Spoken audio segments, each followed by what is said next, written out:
Okay, today we are tackling one of the most useful tools in the entire English language, conditional sentences. They're how we talk about cause and effect, possibilities, and all those what might have been moments. And that's exactly what we're going to do. We're going to break down the four main types right now so you can start using them with total confidence. So let's just get right into it.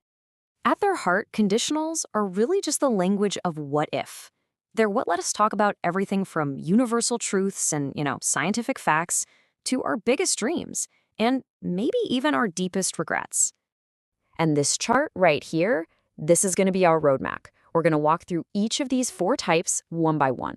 And trust me, it is way simpler than it looks. All right, let's dive in with the first two types. Now, I want you to think of these as the conditionals for the real world. Things that are either always true or are very, very likely to happen. So, first up, we've got the zero conditional. This is your absolute go-to for undeniable facts. Basically, if one thing happens, another thing always follows.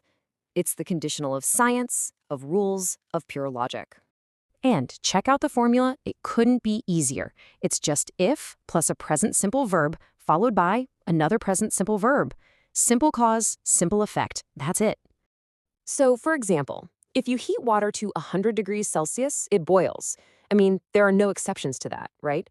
If people don't eat, they get hungry. See? These aren't opinions, they're just facts. And the zero conditional is the perfect way to state them. Okay, now let's move on to the first conditional. We're still in the world of reality here, but now we're talking about a specific, pretty likely situation in the future, not just a general truth. And notice this. There's a small but really crucial change in the formula. The if part, that stays in the present simple, but the result part now uses the word will to signal that we're talking about a likely future outcome. Take a look at this one. If it rains, we will stay at home. Now, that's not some scientific law, but it is a real and possible plan. It's describing a likely future consequence that's based on a possible future action. Makes sense, right? All right, you ready? Let's leave the real world behind for a minute. Now we're stepping into the fun stuff, the world of imagination, of hypotheticals, and of looking back at a past that, well, that never actually happened. And this brings us to the second conditional. I actually like to call this the daydream conditional. We use it for things that are unreal or pretty unlikely or just purely imaginary. Now, pay close attention to the formula. The if clause uses the past simple tense, like won or had. And that little shift into the past, that's our grammatical signal that we're not talking about reality anymore. And then the result uses would.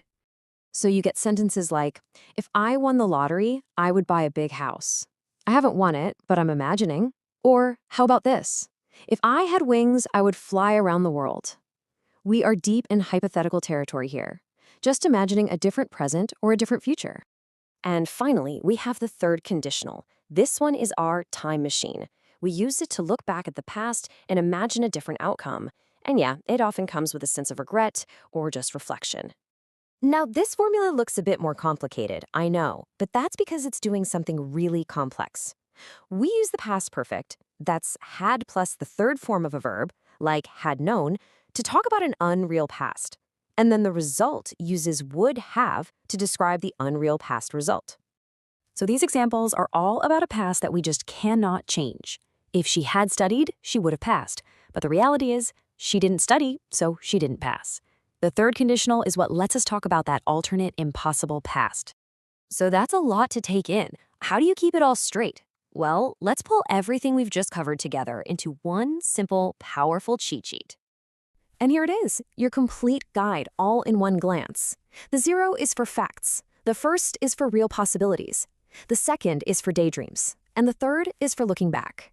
Seriously, this little table is your key to unlocking all four conditionals. So why does any of this grammar stuff actually matter? Well, it's all about taking these rules and actually applying them to reality. Because, knowing these structures isn't just about passing some test, it's about communication. It lets you express yourself with this incredible precision to clearly separate what's real from what's possible, what's a dream, and what's a regret. So let's end with a little bit of practice. Using that daydream second conditional we just learned, I want you to answer this. If you had any superpower, what would it be? Go on, think about it. It's a pretty fun way to realize you've already started to master the language of what if. Thanks for joining me.